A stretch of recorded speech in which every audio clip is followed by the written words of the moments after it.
Welcome to Basic Education. Let's learn together. শ্রেণীর গণিত বইয়ে 48 পৃষ্ঠায় যে অঙ্কগুলি আছে সেগুলি করব। 9 নাম্বার আমরা দেখছি। এই যে 9 নাম্বারে কি আছে, সবচেয়ে ছোট কোন সংখ্যা 9 ও 12 দ্বারা বিভাজ্য। তো যদি বিভাজ্যতার ক্ষেত্রে সবচেয়ে ছোট থাকে তাহলে আমরা লসাগু করব। 9 বিভাজ্যতার ক্ষেত্রে সবচেয়ে ছোট সংখ্যাটি হবে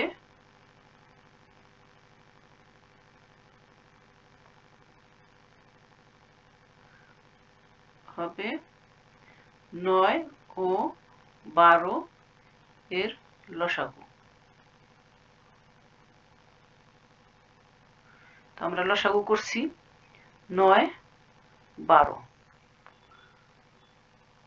3 দিয়ে ভাগ যায়, 3 3 9, 3 4 12। তাহলে লসাগু কত পেলাম আমরা? লসাগু 3 গুণ 3 গুণ 4 সমান কত? 3 3 9, 4 9 36। সুতরাং সবচেয়ে ছোট সংখ্যাটি 36, যা 9 ও 12 দ্বারা বিভাজ্য। এরপর আমরা 10 নাম্বার করব। পঞ্চম শ্রেণীর 18 জন ছেলে ও 27 জন মেয়ের মধ্যে সমানভাবে ভাগ করে দেওয়ার জন্য সর্বনিম্ন কতটি চকলেট থাকবে। যেহেতু এখানে সর্বনিম্ন কথা উল্লেখ আছে আর সমানভাবে ভাগ করে দেওয়ার কথা বলছে, তাহলে এক্ষেত্রেও আমরা লসাগু করব। সর্বনিম্ন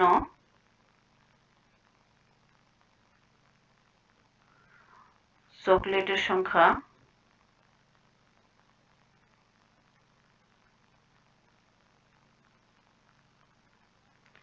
18 ও 27 এর লসাগু।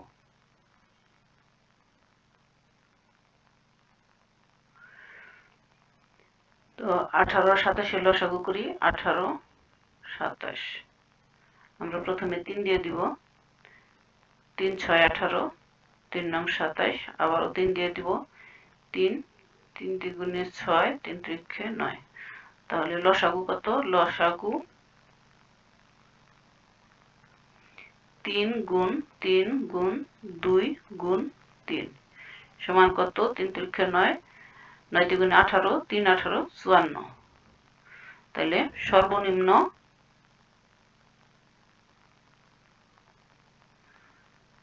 চকলেটের সংখ্যা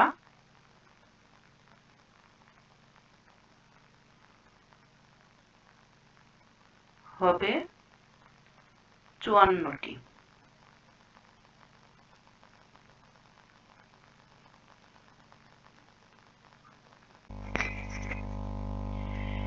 এরপরে 11 নম্বর অঙ্কটা দেখো, সর্বাধিক কতজন শিক্ষার্থীর মধ্যে 22টি আম ও 66টি লিচু সমানভাবে ভাগ করে দেওয়া যাবে। তো সর্বাধিক কথা থাকলে আমরা গসাগু করব। এর আগে আমরা যখন করেছি সর্বনিম্ন থাকলে বা সবচেয়ে কম থাকলে আমরা লসাগু করব এবং সর্বাধিক থাকলে আমরা গসাগু করব। তাহলে 22, 11 নম্বর 22 ও 66 এর গসাগুই হবে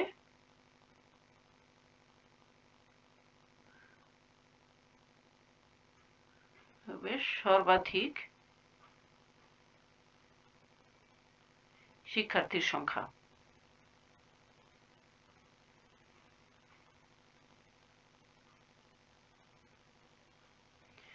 আমরা গসাগু করব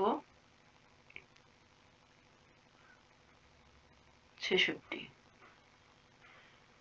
আমরা প্রথমে 2 দিয়ে দিই, 2 দিয়ে ভাগ দিই, ভাগ দিলে কত হয়? 11। আর এখানে হয় 2 দিয়ে ভাগ দিলে 33। এরপরে দুইটাকেই ভাগ দেওয়া যায় 11 দিয়া। 11 একে 11, 3 11 33। তাহলে গসাগু 2 গুণ 11। আমরা গসাগুর ক্ষেত্রে শুধু এই পাশে যে সংখ্যাগুলি থাকবো সেগুলি গুণ করব, এই নিচের সংখ্যাগুলি গুণ করব না। তো 11 দ্বিগুণে 22। তাহলে সুতরাং সর্বাধিক শিক্ষার্থীর সংখ্যা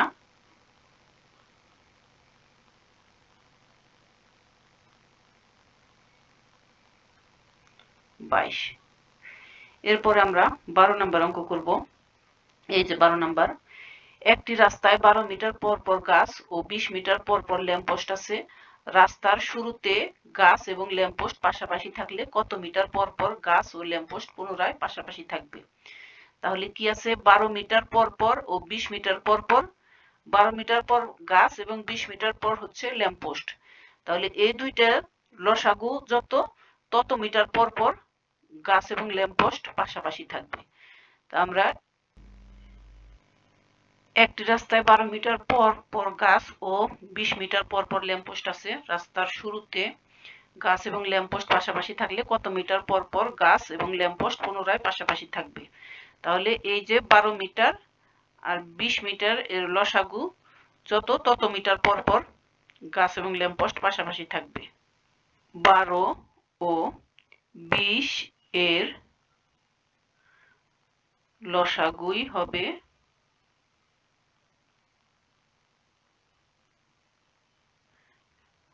গাছ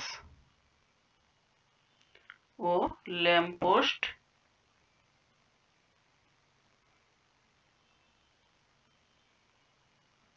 পাশাপাশি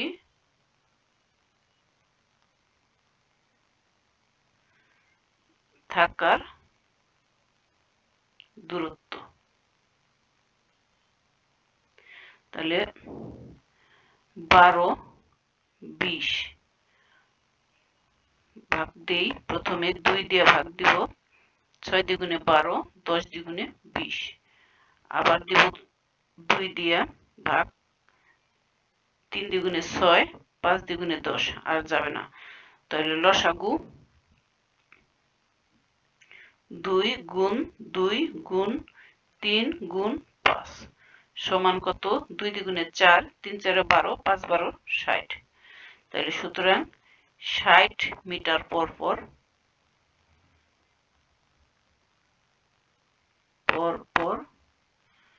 গাছ ও ল্যাম্পপোস্ট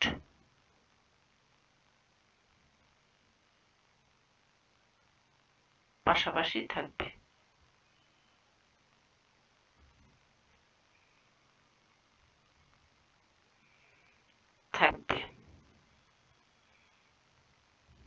তিনটি ঘন্টা একত্রে বাজার পর যথাক্রমে 15, 20, 25 মিনিট অন্তর বাজতে লাগলো। 1 নাম্বার হচ্ছে কতক্ষণ পর ঘন্টাগুলো আবার একত্রে বাজবে। 2 নাম্বার, ঘন্টা তিনটি দুপুর 1টায় বাজার পর পরবর্তীকালে কোন সময় পুনরায় একত্রে বাজবে? তাহলে আমরা দেখতে পাচ্ছি যে 15, 20, 25 মিনিট অন্তর অন্তর বাজতে লাগলো। তাহলে আমরা 1 নাম্বার এভাবে করব যে 15, 20 ও 25 এর লসাগু হবে ঘন্টা তিনটি পুনরায় একত্রে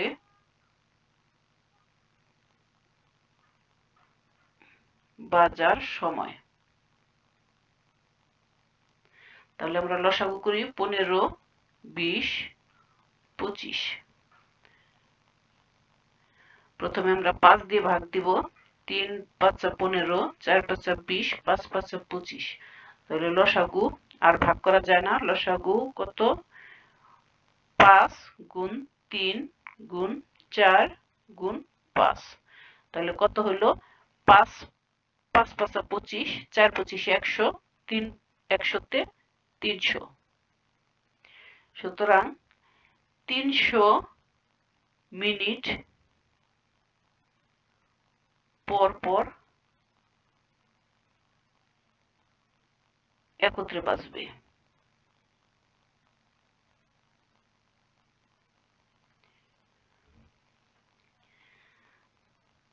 তাহলে আমরা জানি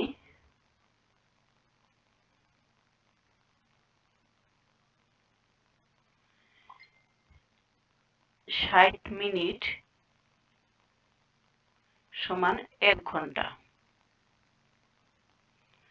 সুতরাং 300 মিনিট সমান 300 ভাগ 60 ঘন্টা সমান কত? 5 ঘন্টা। তাহলে আমরা লিখতে পারি 5 ঘন্টা পর পর ঘন্টা 3টি একত্রে বাজবে। এরপরে আমরা 2 নাম্বার করব। 2 নাম্বারে কি আছে? ঘন্টা 3টি দুপুর 1টায় বাজার পর পরবর্তীকালে কোন সময় পুনরায় একত্রে বাজবে? কখন 1টার পর কতক্ষণ পরে? তাহলে আমরা 2 নাম্বার এভাবে করব। দুপুর 1টার পর 1টার পর পুনরায় একত্রে বাজবে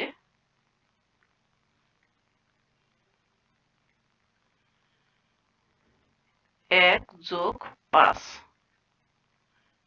টায় বা 6টায়, 6টার সময়।